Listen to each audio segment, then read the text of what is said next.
Good afternoon. Welcome to the William G. McGowan Theater at the National Archives. I am Deborah Wall. I am the Deputy Archivist here, and we're pleased you could join us for today's program, whether you're here in the theater or joining us on Facebook or YouTube. Since the days of George Washington, Americans have had a fascination with their First Lady, both as a confidant of the president and as a person in her own right. The presidencies of the past 90 years are well documented in our presidential libraries, the ones operated by the National Archives. These 14 libraries contain a wealth of information about presidents from Herbert Hoover to Barack Obama, their first ladies, and their families and associates. As you know, one First Lady, Barbara Bush, is represented in two presidential libraries, her husband's, President George Herbert Walker Bush, and her son's, President George W. Bush. Mrs. Bush and Abigail Adams are the sole members of an exclusive club of women who have been both wives and mothers to presidents. They're also both strong, decisive women who are their husbands' most trusted advisors.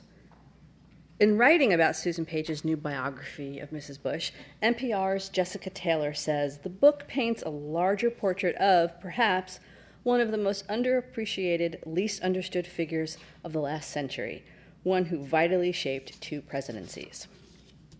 If you're here today, you must be interested in stories of strong women, so I wanted to let you know that a new exhibit telling the stories of many strong women will open here on May 10th. Rightfully Hers, American Women and the Vote, will commemorate the centennial of the 19th Amendment and tell the story of women's struggle for voting rights as a critical step toward equal citizenship. The exhibit will explore how American women across the spectra of race, ethnicity, and class advanced the cause of suffrage and will follow the struggle for voting rights beyond 1920. So let's turn back to the story of Barbara Bush. Susan Page is the Washington bureau chief of USA Today, where she writes about politics in the White House.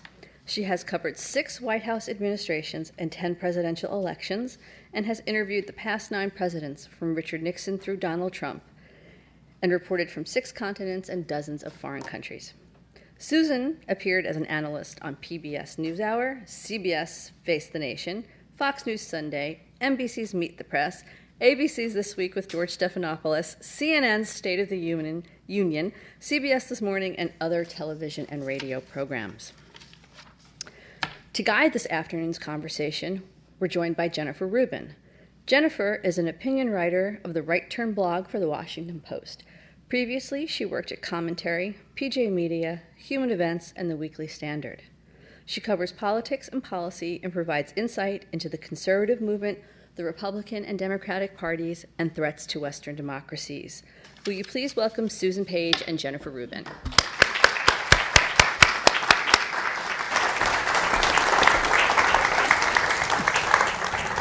Welcome.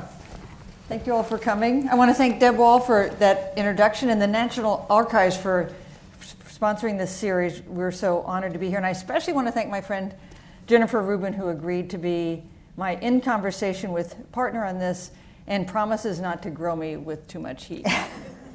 Thanks, Jennifer. My pleasure. Thank you to the National Archives, and it's a pleasure to delve into what is probably a more timely book than you might have suspected when you started out. Now, yesterday you had an event that every book writer dreams of, which is the President of the United States saying something nasty about the subject of your book.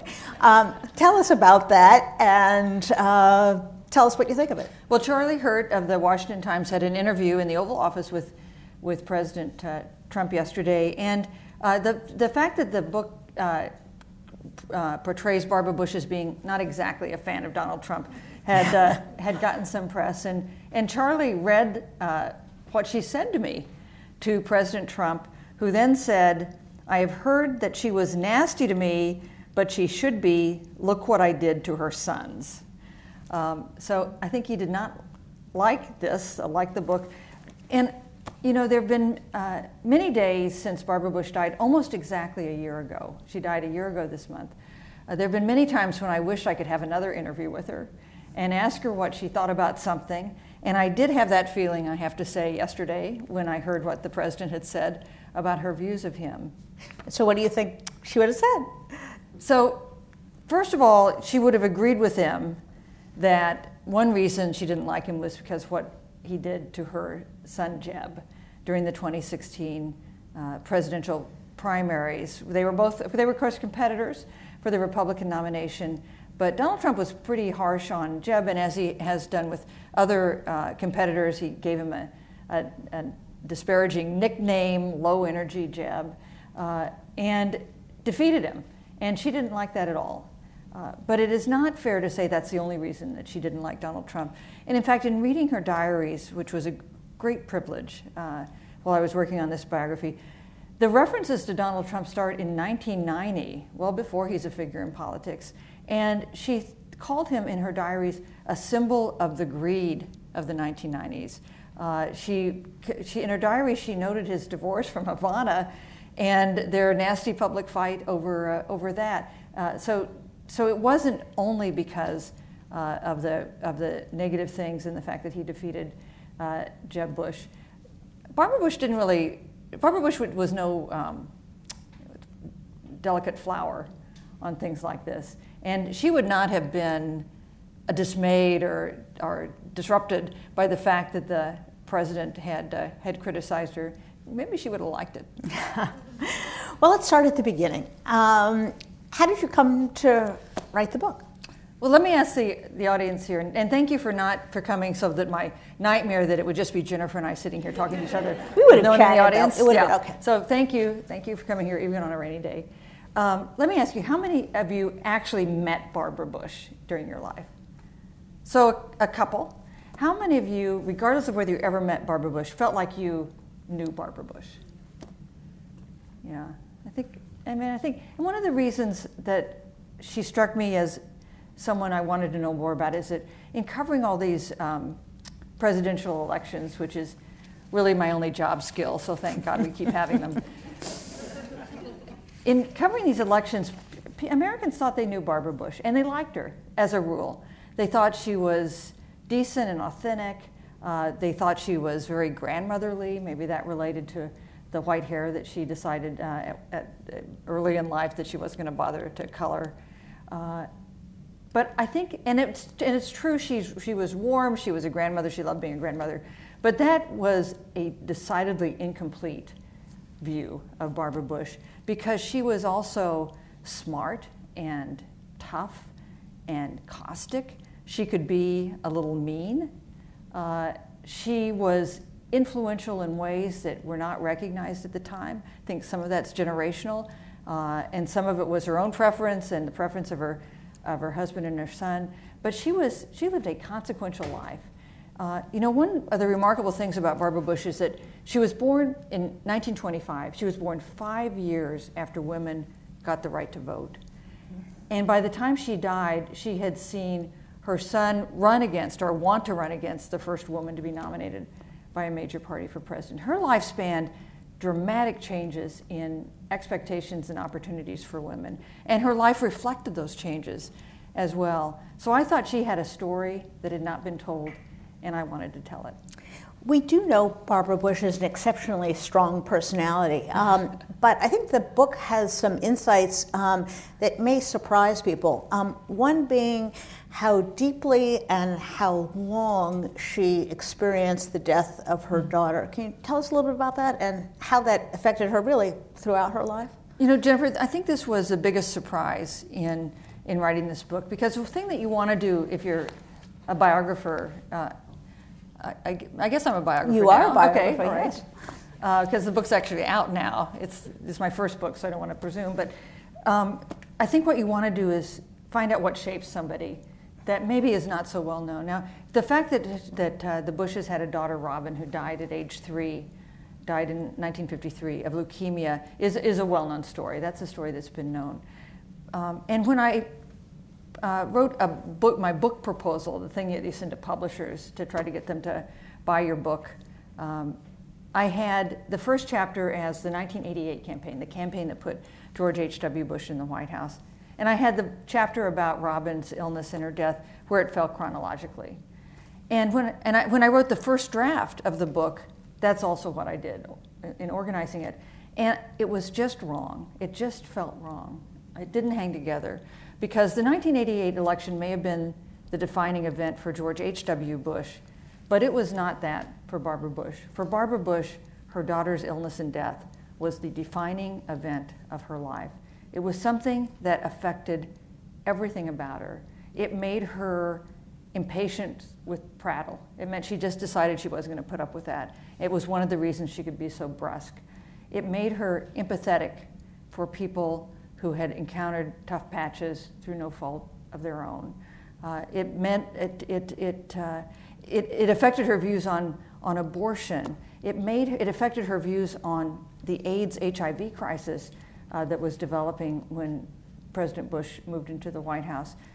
In reading her diaries, there were repeated references to Robin. This is Robin's birthday, or this is the day Robin died, or I think sometimes about how old Robin would be now. And just yesterday I spoke at a luncheon at the Metropolitan Club here in Washington, and one of the people who was at this book event was her nephew. And he told me a story that I had not heard before.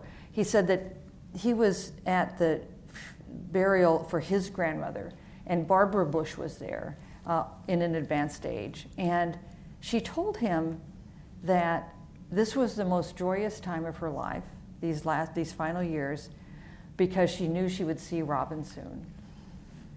This is decades later in a life that had so many aspects and so many shadows and so many corners and facets. So I moved the Robin chapter up to be the first chapter of the book, and the whole book flowed then in I thought, a much more true way. Let's talk about a couple of those subjects that you mentioned, because I think her take on things was so extraordinary. First, on abortion. I think it was fairly well known that although her husband publicly took a pro-life stance as an upstanding member of the Republican Party, she had different views. But I think we learned something more about her views and how she came to them in the book. Tell us a little bit about that. So one of the things that Barbara Bush, I should say, I agreed to do this book. I pitched the book, signed a contract, without ever contacting her.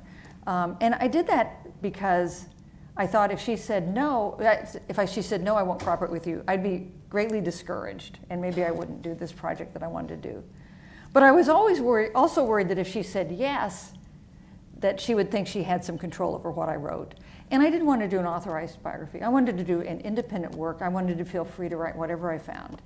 And so I took this leap of faith, possibly idiotically, and signed a contract to write the book without ever contacting any of the Bushes. And then I sent her a letter, and I'd interviewed her over the years in covering her husband and her son's administrations, and said, I am going to write this book. Will you talk to me?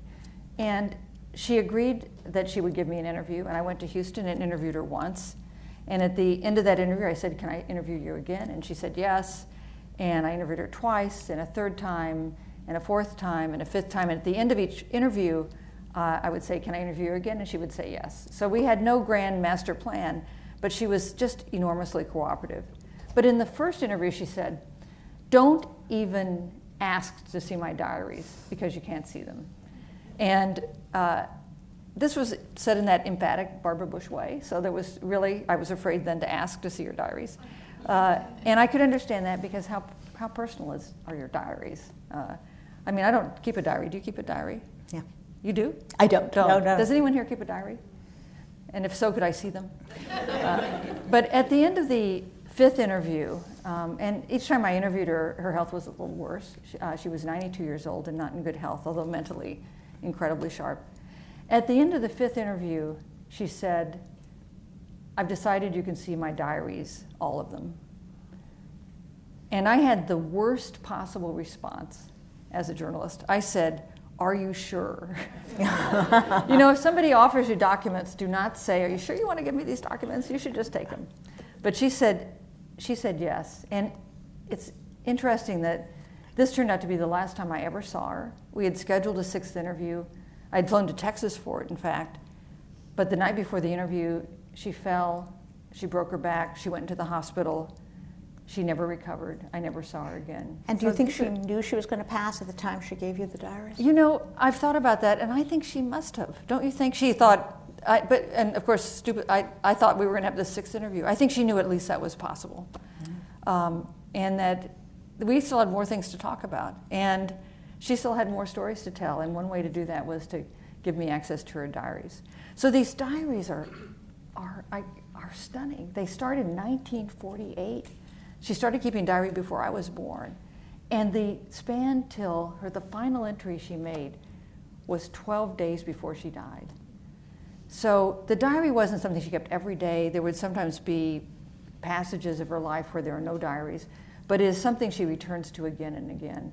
And especially as Second Lady and First Lady, and after that, she kept a pretty serious diary. But these diaries have not been, they're held in this locked cage at the Bush 41 Library. They are not available to public view for until 35 years after her death. Only one other person has seen these diaries, and that's John Meacham, the historian, who wrote the wonderful biography of George H.W. Bush, Destiny and Power.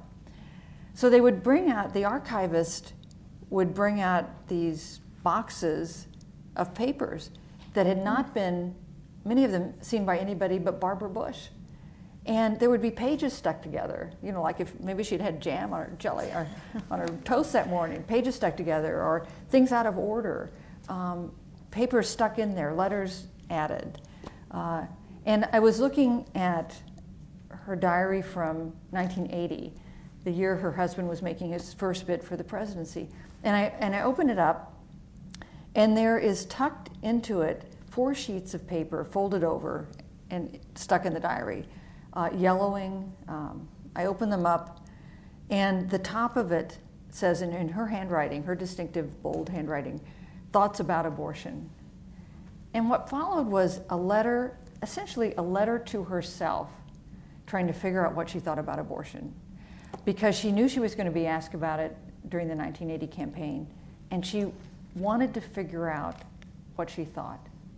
And there is a thought process in this 4-page letter that whatever you think about abortion, whether you agree with her or not, it shows someone wrestling with it as a moral issue. She was not trying to figure out what was going to be politically convenient to say about abortion. That played no part in this memo to herself at all. And she writes in this memo, in the key passage, she says, "I remember when Robin was born, and I felt her soul enter her body. And I remember when the moment that Robin died, and I felt her soul leave her body. And therefore, I don't think abortion is murder, because your soul doesn't enter your body until you're born. And so it should be an issue for mothers and fathers and doctors. It is not a presidential issue." And then on the last page, on these 4 pages, she has written up the side margin, "Needs lots more thought." That's fabulous. She was also a trailblazer on the subject of AIDS. I think everyone remembers that very iconic picture of her holding a baby that was infected with AIDS. Tell us about that and why she felt it was so important for her to do that. So, you know, I think it's easy for us to forget how controversial AIDS was at that point. President Reagan, who was president when this was a health crisis, did very little on it. Only once or twice even spoke of the disease. Barbara Bush was attuned to AIDS as an issue that deserved more attention, although as Second Lady, she wasn't in a position to do much about it. She did encourage her husband to visit an AIDS clinic as a candidate. He did that. He was the first presidential candidate from a major party to do that. It wasn't really his issue, though. It was her issue. And after she became First Lady, during the first 100 days, she was in the White House. So this is a really chaotic period where you're trying to get all settled. She made a visit to Grandma's house, which still exists here in Washington, which is basically a hospice for babies who have AIDS. And at that point, it was a lot of babies who had been abandoned by their parents, babies with AIDS. And she went there, and she made a point of picking up a baby named Donovan, a little boy, who was fussing, picking up, comforting him. She wasn't wearing rubber gloves. She didn't hold him at arm's length. She hugged him to her. She put her cheek against his cheek. I bet all of you of a certain age remember that photo.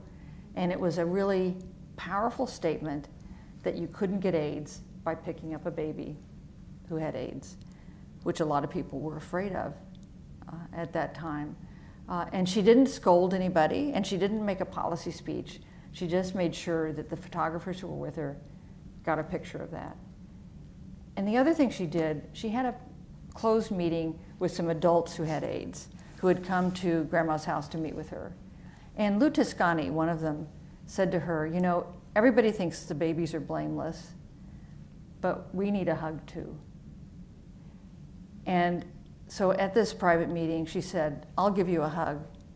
And she embraced him. And then she did something that shows you how smart she is and how deliberate. She went out to where the news photographers were, and she made a point of giving Lou Toscani a hug that they could take pictures of, so that other people would see that you don't need to be afraid if a coworker has AIDS. When she looked at Donovan, I think she saw Rubin. And I'll tell you why. When Rubin was diagnosed with leukemia, they were living in Midland, Texas. Neither George nor Barbara Bush had ever heard the word leukemia. They didn't know what the disease was. They took her to Sloan Kettering in New York, where George Bush's uncle was a doctor, and she got the most advanced treatment possible, but it didn't save her. And in fact, at that point, no one had ever been cured of leukemia. There was no record of anyone surviving leukemia. And so as her illness progressed, they decided to take Rubin home to Midland for one final visit so that she could see her brothers, her two brothers, and neighbors and friends one last time. And when they brought her back to Midland, some of Barbara Bush's best friends wouldn't visit because they were worried that leukemia was catching. And when Barbara Bush saw Donovan and Lou and how they were facing a similar stigma, I think she remembered the lesson of Rubin, and that's one reason that she did it.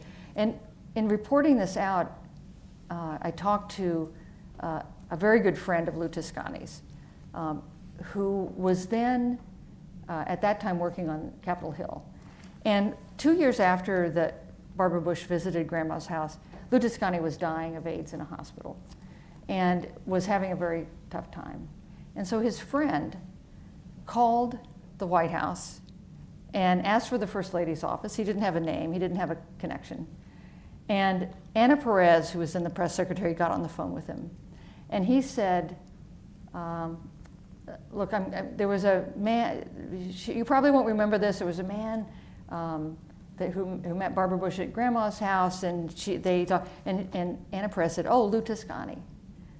They remembered his name. And he told her that Lou was having a tough time and that it would mean a lot to him to get a letter from Barbara Bush. So Barbara Bush wrote him a letter that said, Lou, your life has made a difference. Your life has had value. And his friend told me that this made Lou's passing easier to have this letter. That's amazing empathy, and I guess there's nothing new under the sun, but we're now having a public dialogue about touch and about empathy. Perhaps things were a little less complicated then. Let's take us back to the role in which most Americans got to know her, which was as second lady, as the vice president. It's sort of a thankless job. If the first lady is all pressured and the subject of people picking, the second lady is sort of the third wheel or the fourth wheel.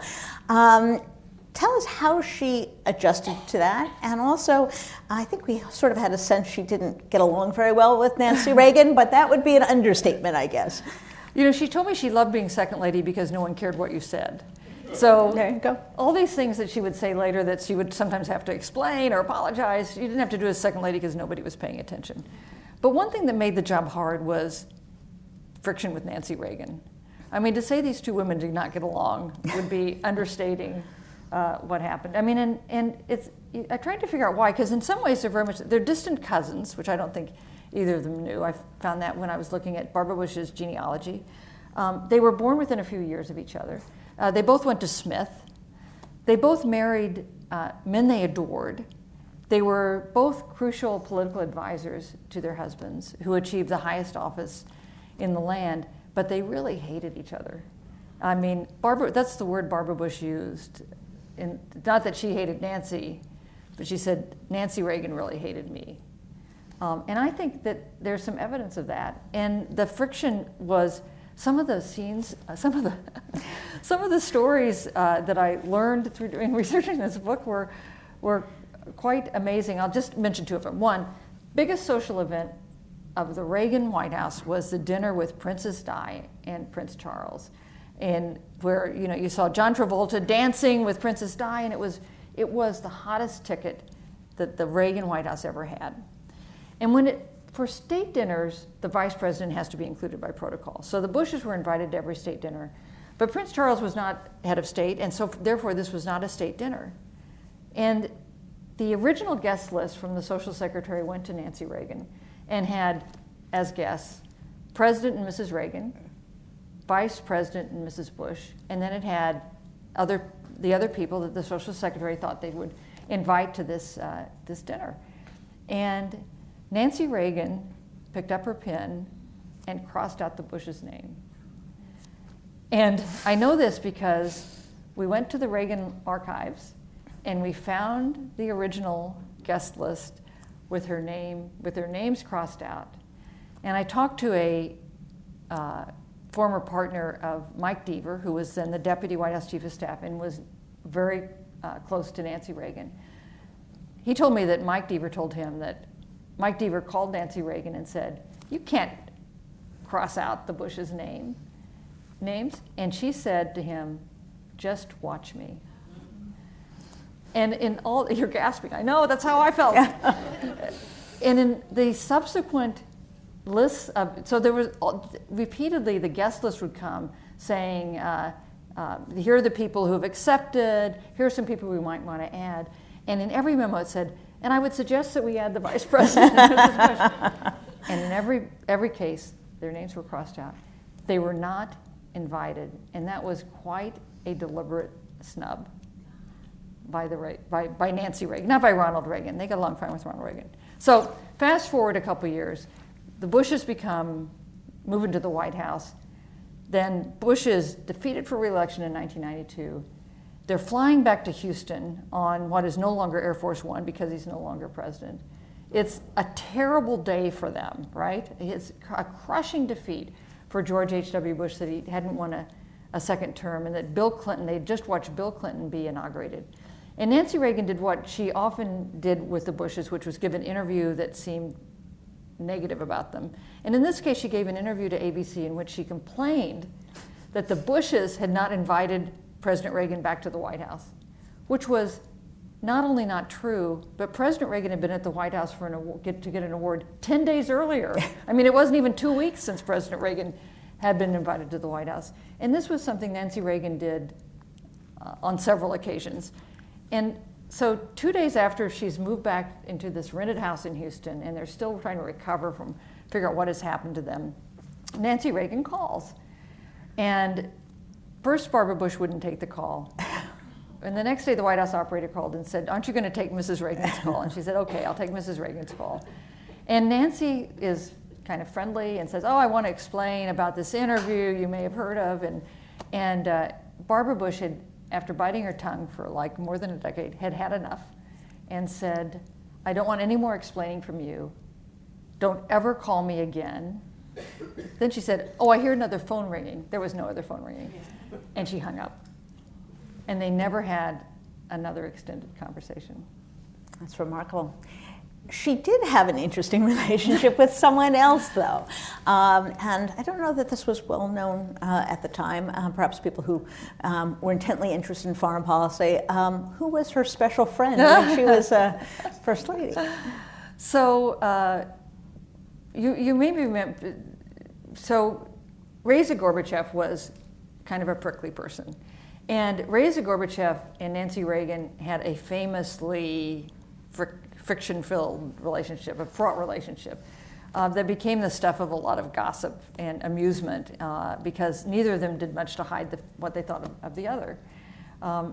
This was at a time when Mikhail Gorbachev the head of the Soviet Union, was engaged in these very perilous and important negotiations that would effectively end the Cold War. And so when Barbara Bush became First Lady, she was about to meet Reza Gorbachev for the first time as First Lady. She wrote her brother Scott a letter that I found. And in this letter she said, "I'm going to love her no matter what she does." So this was revenge for Nancy not getting along? She told me that she thought what Nancy did with Reza Gorbachev was stupid. And by stupid, I think she meant unhelpful. That no one liked, Reza Gorbachev was kind of didactic. She would lecture about the wonders of communism. She was a difficult character, but she was also Mikhail Gorbachev's, the voice that Mikhail Gorbachev trusted most. So she was a person of importance at this very delicate time.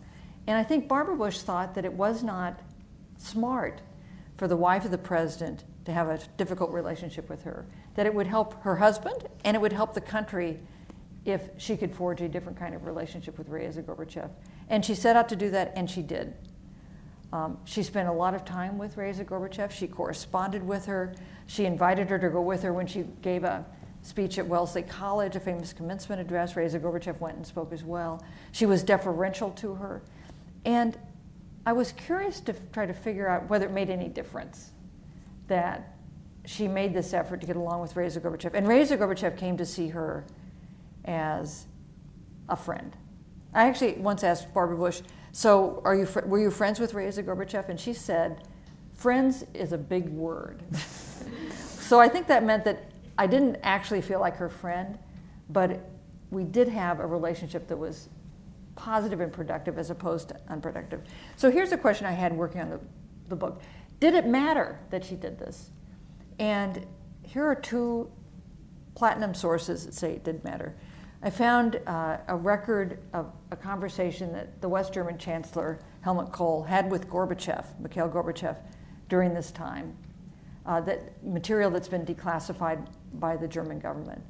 And Kohl and Gorbachev talk about the positive influence of Barbara Bush, of having Barbara Bush in the White House, a calming influence, they call her.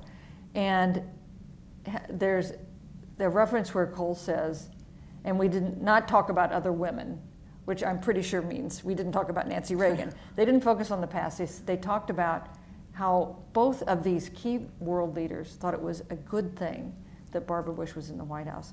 And then Helmut Kohl, of course, has passed away. Then I interviewed twice, actually, Brian Mulroney, who was then the Prime Minister of Canada and was really George Bush's closest friend among other world leaders. And he said that it made more difference than you can imagine to have Barbara doing this with Reza Gorbachev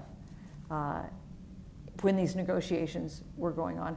And I'll tell you, there was something I couldn't put in the book because I couldn't remember when it happened, but I was covering these summits for Newsday. Actually, I was the White House correspondent for Newsday then.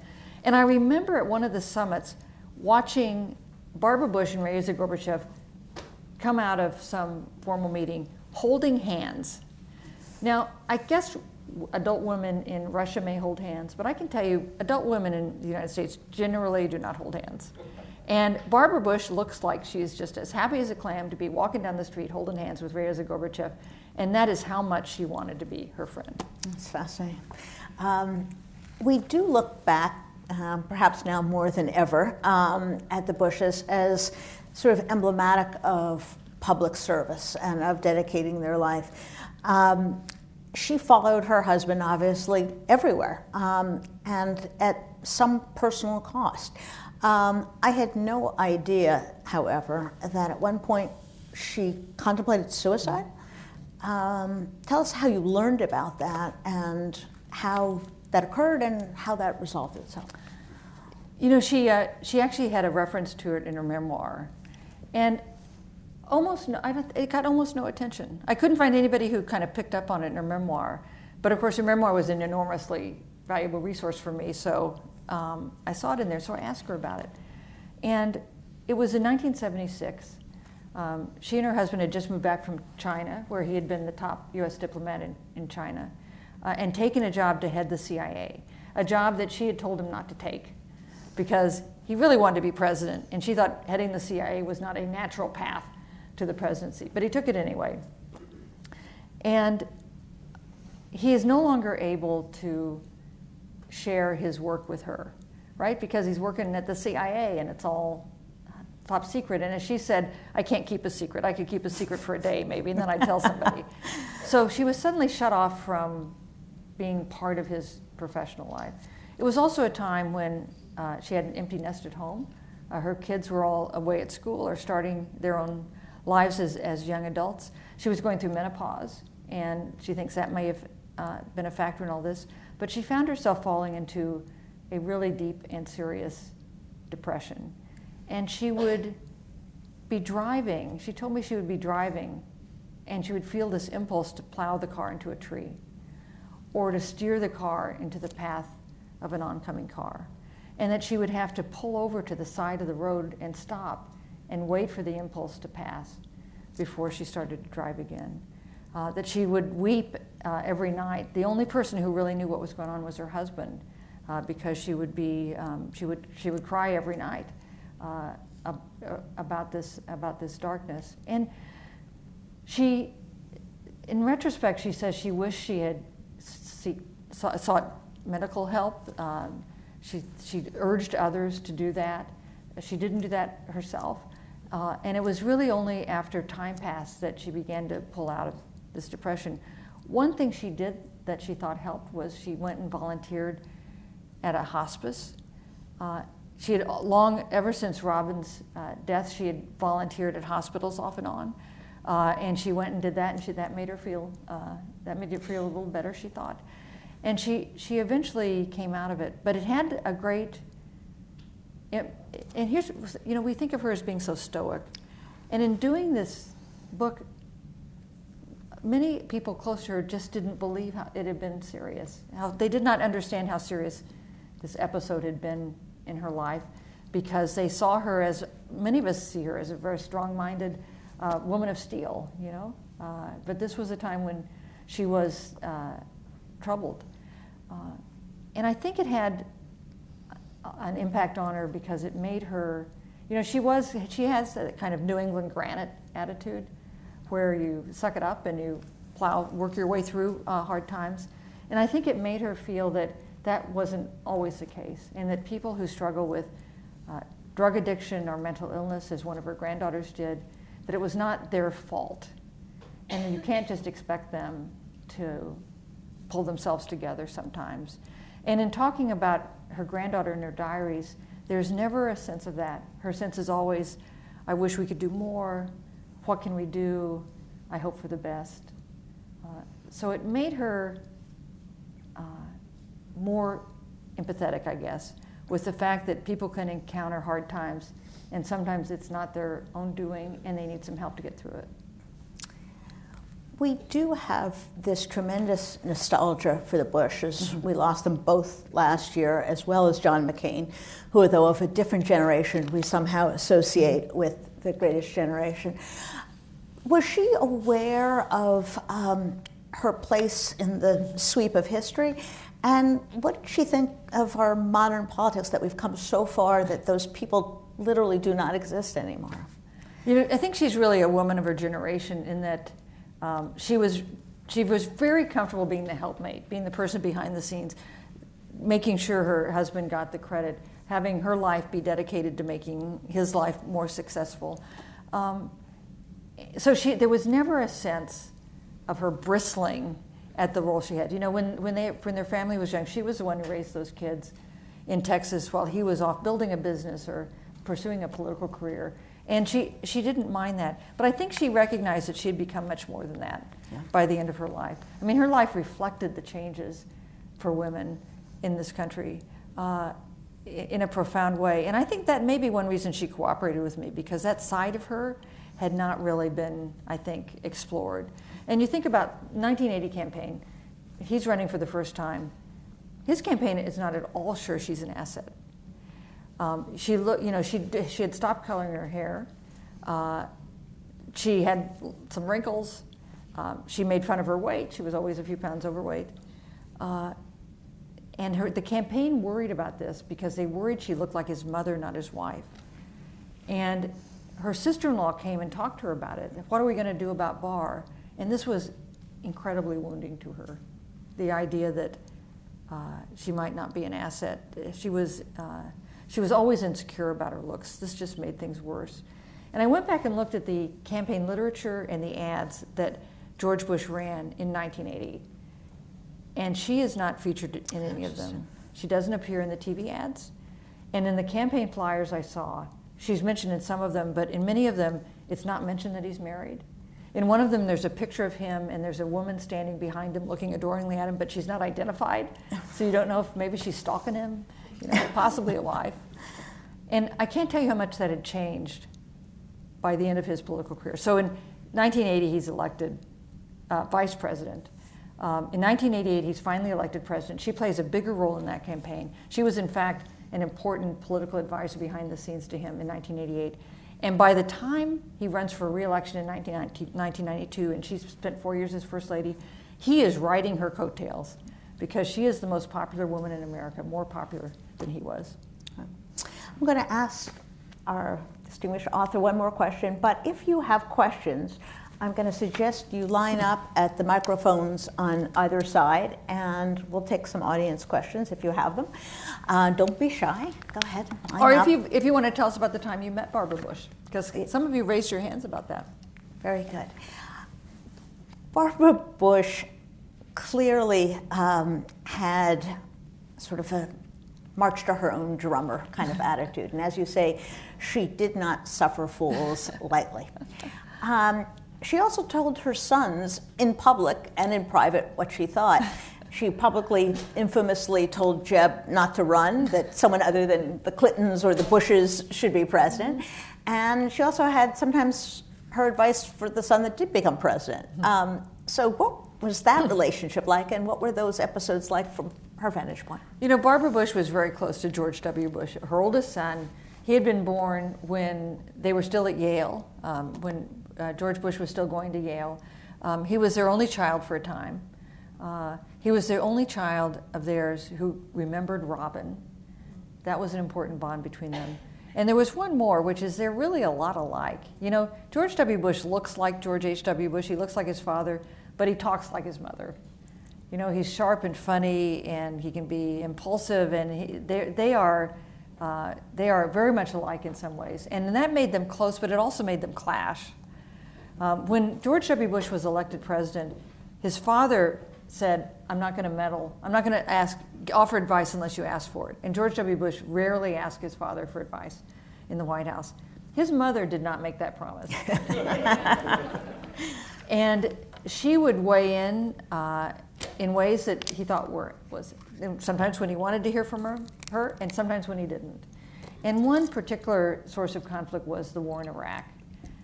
She was very concerned about the course of the war in Iraq. She thought her son was listening too much to Vice President Cheney and Defense Secretary Rumsfeld, and not enough to some of the voices who had guided his father's presidency. When George W. Bush did not reappoint Brent Scowcroft, who had been his father's national security advisor, did not reappoint him to the Foreign Intelligence Advisory Board, which is an important advisory panel for the president. His mother did not like that a bit. They had conversations in the Oval Office that could be overheard in the hallway. And George W. Bush, when I interviewed him for the book, said that he finally said to his mother, I'm the president, Cheney's not president, Rumsfeld's not president, I'm the president, I'm making the decisions, and basically back off. And she did. But she was a force in both presidencies. There's no one in American history who has ever played this role. Abigail Adams was also the wife of a president and the mother of a president. But when her son became president, when John Quincy Adams became president, she had been dead for 6 years. She didn't see him in the White House. Barbara Bush had had an intimate relationship with two American presidents over a tumultuous span of history. And I think if you're going to look at that time from, say, the election of Ronald Reagan to the election of Donald Trump, you need to understand Barbara Bush. That's fascinating. Do we have any questions? If not, we'll just keep going. Well, don't be shy. If you think of something, come up to the microphones, but let's keep going. Barbara Bush clearly relished her public role, I think it's fair to say. She liked being who she was, and she liked being out in the world. She was also obviously the most important private advisor to her president. What was the kind of advice she would give her husband, George H.W. Bush? So this is something else that that in doing research for the book I changed my mind about things because when oh good, we have a question. So I'll just answer this and then we'll go to the question. So I thought that she would have played a role behind the scenes the way Nancy Reagan did, because I covered them both as a daily reporter. Nancy Reagan would get people fired. Nancy Reagan would urge policy changes. I mean, Nancy Reagan had a really interesting role with Ronald Reagan, and our mutual friend Karen Tumulty is doing a book about Nancy Reagan. I'm eager to see what she discovers. Barbara Bush exercised influence in an entirely different way. She did, with the exception of one person, Doug Weed, I don't think she got anybody fired. She didn't generally urge policy changes, but she urged her husband to pay more attention to homelessness, to pay more attention to AIDS. She gave him political advice she gave him basically political permission to run tough ads. She was much more comfortable with tough politics Somehow than that George doesn't H.W. surprise Bush. me. Yeah. And interestingly, by the time the Iraq invaded Kuwait and Bush was debating what to do next, he had a secret meeting actually with Brian Mulroney, only 5 people in the room. Brian Mulroney told me about this, that it had never been disclosed before. He arrived in the White House wearing a baseball cap and no one noticed that the Canadian Prime Minister was walking in. They had a meeting and one of the 5 people in the room was Barbara Bush. And she spoke up about how could they bring Mitterrand on board. And she was an influence in a broader way than I had ever imagined. In some ways, really the moral center of that presidency. Yes, please. Hi. Could you speak to her relationship with her daughter, Doro? I didn't interview Doro. I interviewed 3 of the sons, but Marvin and Doro sent me a very charming email back after I'd been pestering them for interviews saying, we've decided we're out of the interview business, which was, of course, they're right. You know, the thing about doing a book like this is that no one is obliged to talk to you. They're not running for office. Unfortunately, reporters do not have subpoena powers. I think the founders overlooked something important there. It's without any, I have no ill feeling about the fact that they decided they didn't want to be interviewed by me. But Doro did something hugely valuable, which was she wrote a book called My Father, My President. And it's really a collection of memories, letters, stories from the people that George Bush had known throughout his life. And it is a huge and valuable resource. And she has done historians forever a great favor by doing this book. And I'm grateful to her for doing that. You know, she had a special place, I think, in her parents' heart. Because Robin had died, George W. and Jeb had been born. They had 2 more sons, Neil and Marvin, and then they finally had another little girl. And I know for George H.W. Bush in particular, this was so important to him. He wrote a letter to his mother that would just break your heart about how he wanted another little girl. And I know that I know that her mother felt the same way, that they were so glad to have her. Now, in interviewing Neil, he said that they were grateful that Doro had not been born first, on the theory that they were just going to keep having children until they had a girl and then they'd stop. So they got in just under the wire right before Doro was born. And Barbara Bush told me that that was not true, that she had wanted to have more children after having 6, if you can imagine, but that was not to be. Fascinating. Anyone else want to come up? All right, well, we'll just keep going then. Barbara Bush came from a stock of American family that was itself, I think, well established. Who was she before she met George Bush? Who were her parents? What influence did they have on her? So let me talk a little about her ancestry. So I fell in love with the ancestry part of this, and the publisher, I think, was not as enthusiastic about some of the ancestry stuff, so I made it a little tighter than it was, but it's still in the book because I really liked it. And if people don't want to read that, they can just skip over those chapters. Barbara Pierce had a direct ancestor who arrived on the first voyage of the Mayflower. So her ancestry goes back in America about as far as you can, unless you're a Native American. She had a great-great-grandfather who was an industrial titan. His name was James Pierce. He called himself General James Pierce, although he had not actually served in the military. He became a pig iron baron. He basically built Sharpsville, Pennsylvania. He had a fortune at a time when the railroads were coming. I mean, he was a remarkably successful businessman who built an empire. He then built the biggest, grandest house that Sharpsville had ever seen, and sent his wife to Baltimore to buy furniture for it. And in admiring his grand new house, he fell down the stairs and died. So doesn't that sound like a movie? You don't think I should have cut that out of the book, right? So then his fortune goes to his 5 sons, 4 of whom have 6 fingers on a hand. Now, this may seem like an extraneous fact, but it was so interesting that I put it in the book. It plays no other part in the story. It's just that, I don't know anyone with 6 fingers, but anyway. The 5 sons, none of whom seem very competent, get into a civil war with one another over their father's fortune and squander it. And there is coverage in the newspapers, including in the New York newspapers and in the Pittsburgh paper, about the fighting Pierces. One of the images that's copied in this book is one of these newspaper articles about the fighting Pierces. They would have pitched battles with warring factions over railroad ties. And there was one case in which one of these brawls of brother against brother, the police were arresting the protesters on one side and marching them into a railroad car to be held. But the back of the railroad car was open. So they would arrest these guys and say, throw them in the railroad car, and they would go out and exit from the rear and go back to the fighting. So people were getting arrested 4 or 5 times. But this was in Sharpsville so this would be her great-grandparents' generation. And they end up squandering this fortune, this massive industrial fortune of the pig iron fortune of Sharpsville, Pennsylvania.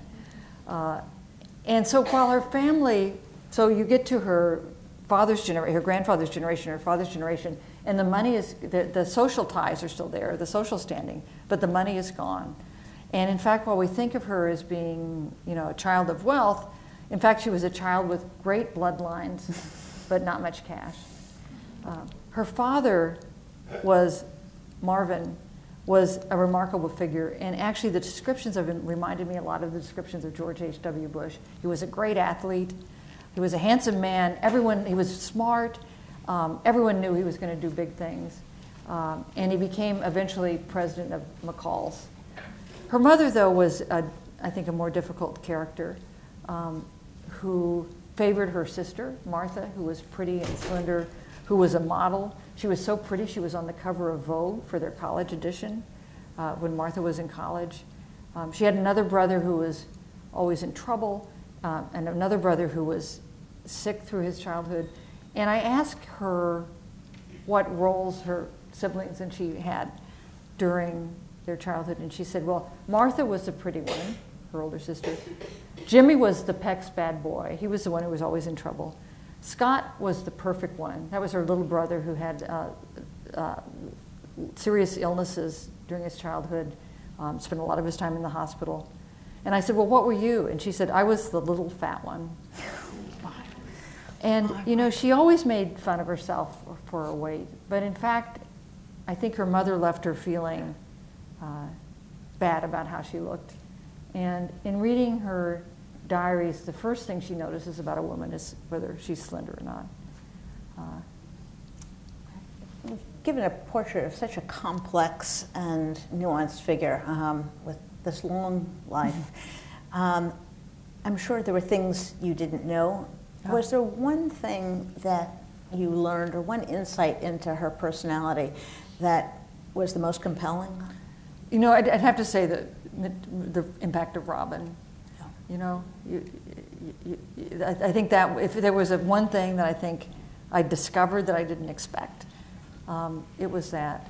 I have a question. In a city so divided by partisan politics, I think one of the charming relationships that we have all come to admire is relationships between George W. Bush and the Obamas. And I was wondering if you asked Mrs. Bush about her successors in the White House in terms of opinion, whether it's Mrs. Clinton, Mrs. Obama, or Mrs. Trump. So working maybe in reverse order, Melania Trump she never met. She didn't know. Right after the election, she wrote her a friendly letter, a warm letter saying, you should do what's right for you. That was a time when there was all the speculation Melania Trump might not move to the White House.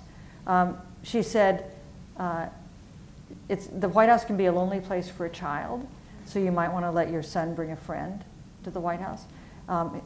That was also advice she gave Hillary Clinton, by the way, years earlier with Chelsea, saying you might want to let them bring a friend. And Barbara Bush said, that's my unasked for advice, which is a phrase I used just this morning in an email. I said, let me give you my unasked for advice to a friend. So I don't think she had a sense of Melania Trump, but I think she wished her well, whatever her feelings about her husband. She had, I think, she had a friendly but not close relationship with Michelle Obama.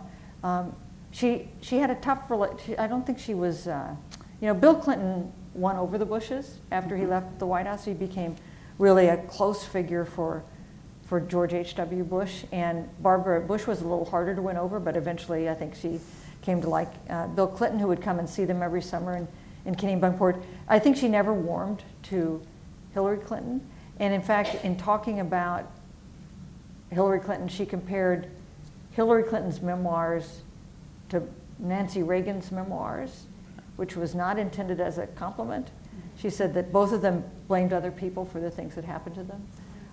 So I think it's not that she didn't have any vendetta against Hillary Clinton, but I think I think she did not warm to her. And in fact, when her husband voted for Hillary Clinton in 2016, the first time he had voted for a Democrat, she did not vote for Hillary Clinton. She wrote in Jeb's name. She had a good relationship with her daughter-in-law, Laura Bush. And when you ask her who was the best first lady in history, she would always say Laura, which, is kind of nice. Thank you. Thank you. So we really do have to wrap it up, but I'll leave with one last question. Was she a Republican at the end of her life? She was not. And that was, maybe that would be the big surprise. Because here's this woman who had been a face of the Republican Party for decades. And when I interviewed her in October of 2017, I said, and she was being critical of Trump, I said, do you still think you're a Republican? And she said, yes. And then in February of 2018, in the last interview, I said, do you still think you're a Republican? And she said, I'd probably say no, which is a pretty remarkable thing. Let me just close with one other thing, if you don't mind. Because that's what politicians do, right? They don't just take the question you ask, they take the question you wish you'd ask. So she didn't like the title. She didn't like the word matriarch. She didn't like the word dynasty.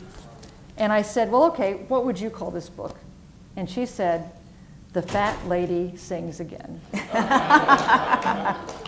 That's a great way to end it. Thank you so much, Susan.